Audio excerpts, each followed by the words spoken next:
explain, Right. you would come to the conclusion that something happened in those last 20 years that systematically retarded the growth of the tallest kids, right? And probably funneled that money to support the growth of the ones that were laggers, Right. right? That has happened in the context of India and China. That the regions that were the richest regions in the world, right? वो भगत सिंह ने कहा था ना कि यार तुम लोगों को इतनी सिविलाइज करने की जरूरत क्या है?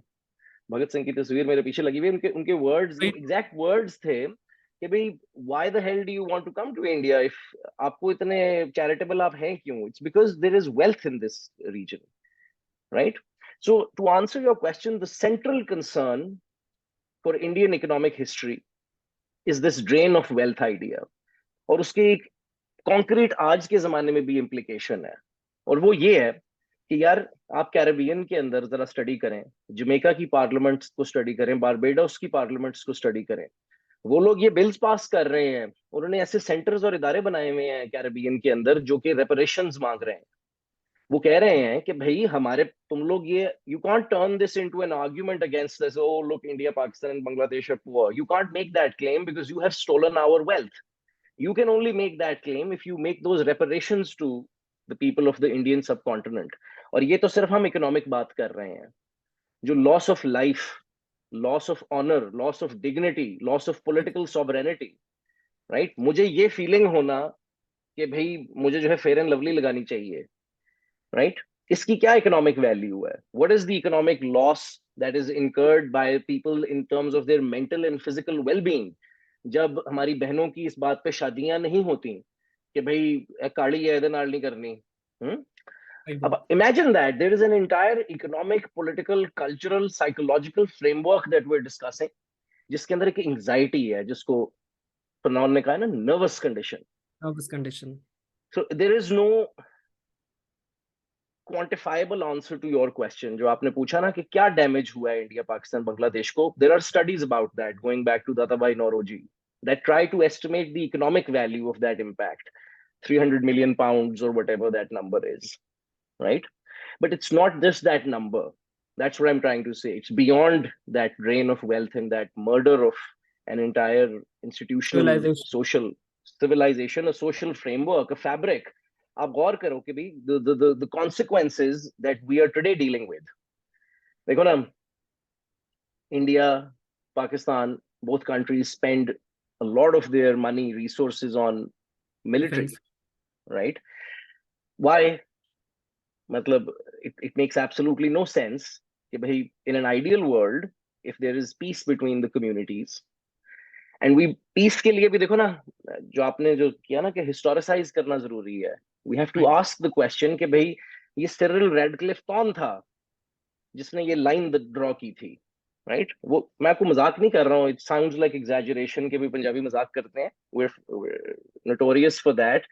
लेकिन लिटरली यार यश मानोगे कि सिरिल रेडक्लिफ साहब आए हैं 2 हफ्ते पहले, पार्टीशन से 3 हफ्ते पहले आके, उनको जो है उनका पेट खराब हो गया, उसको डिसेंट्री लग गई इंडिया में आके और वो 2 हफ्ते बेड में पड़ा रहा, और उसके साथ जो उसके खिदमत गुजार थे वो उसको बता रहे थे कि सर जी जलंधर रहते हुए थे, अमृतसर रहते हुए, right? And he just sat one day and drew these lines that we consider so sacred, right? और हम उस पर लड़ने मटने को तैयार हुए हैं कि जी 1 इंच भी, यार 1 इंच क्या हो गया, दे दो यार, एक दूसरे के हम भाई हैं. We have to recognize what has happened.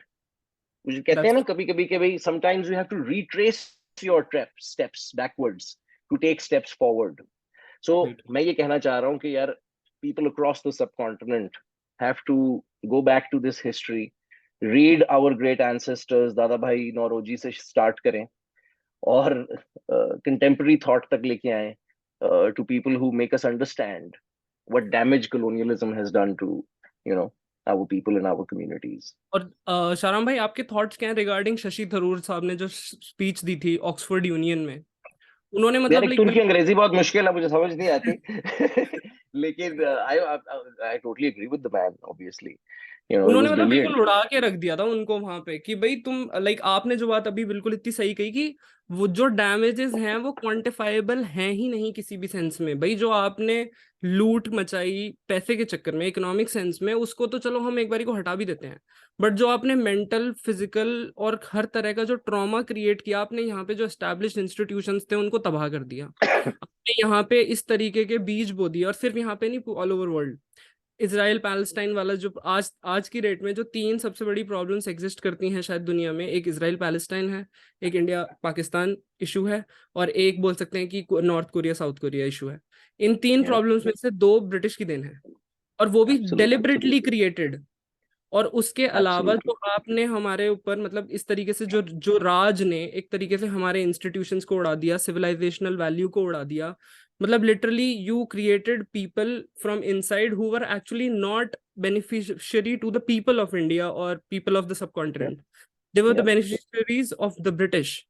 उन्हीं के लिए काम absolutely. करते थे, उन्हीं के लिए जीते थे, Yeah, और उन्हीं को आप सब कुछ दे के चले गए।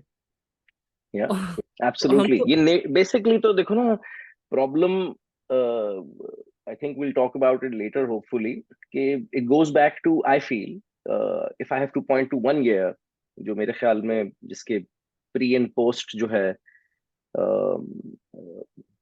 कॉन्सिक्वेंसेस। इंस्टीट्यूशनल स्ट्रक्चर चेंजेस, वो 1857 है। Right. And it was our 1776 moment.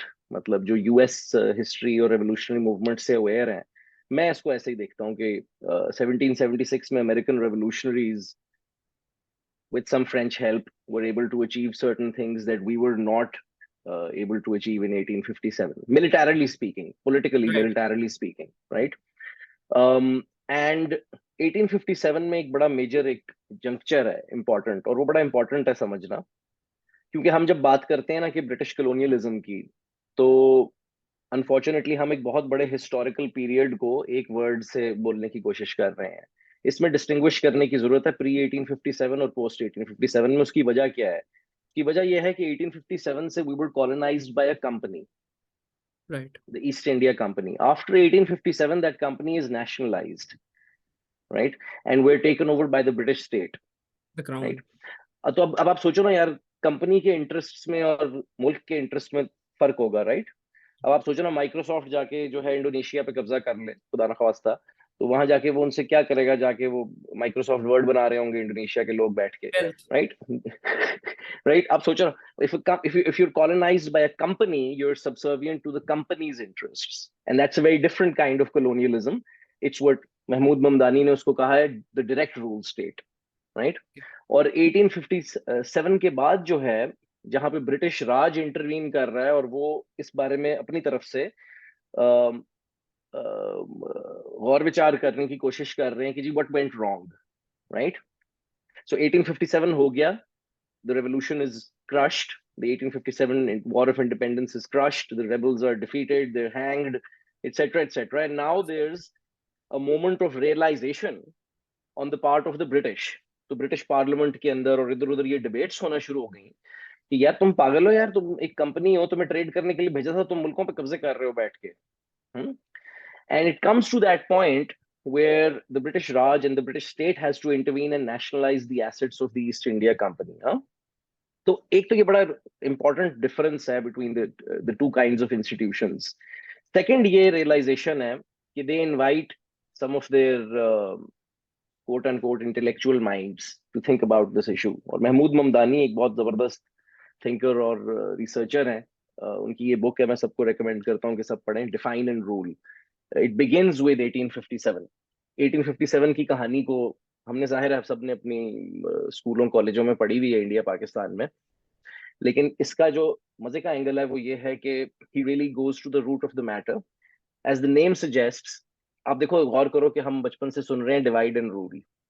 हाँ, हम सारे इंडिया पाकिस्तान में हम ये जानते हैं डिवाइड एंड रूल का क्या मतलब है, क्योंकि हमारे जो नेशनल इंडिपेंडेंस लीडर्स थे उन्होंने ये फ्रेमवर्क सबसे पहले हमें थॉट कर दिया था। हाँ? तो महमूद ममदानी ने, whose Indian of Ugandan descent, okay. और Ugandan of an Indian descent, whichever way you look at it, उन्होंने इसको इसके ऊपर प्ले किया और बड़ा अच्छा प्ले किया है। उसने उनको कहा कि डिफाइन एंड रूल है, it's not just divide and rule, the division is the result of the definition, definitions. Right? So division का मैकेनिज्म देखो कितना मजे का है। You have to give the devil its due, huh? तो the idea was that sir Henry main को दावत दी गई. I'm going to exaggerate the story a little, but it's no fun problem. this way. Huh? It's funnier this way. तो वो sir Henry main को दावत दी गई कि भाई आप जरा समझें और बताएं हमें कि भाई what did we get wrong. इन काला लोग को हमने सारा कुछ दिया. हैं? इनको हमने क्रिकेट दी, इनको हमने रेलवे दी, इनको हमने अंग्रेजी पढ़नी सिखाई, और इन्होंने हमें ये दिया कि ये हमारे खिलाफ लड़ पड़े. आप गोरे के माइंडसेट से देखोगे ना तो आपको मजा आएगा. For more such content, like, subscribe, and follow the Big Histories Podcast page.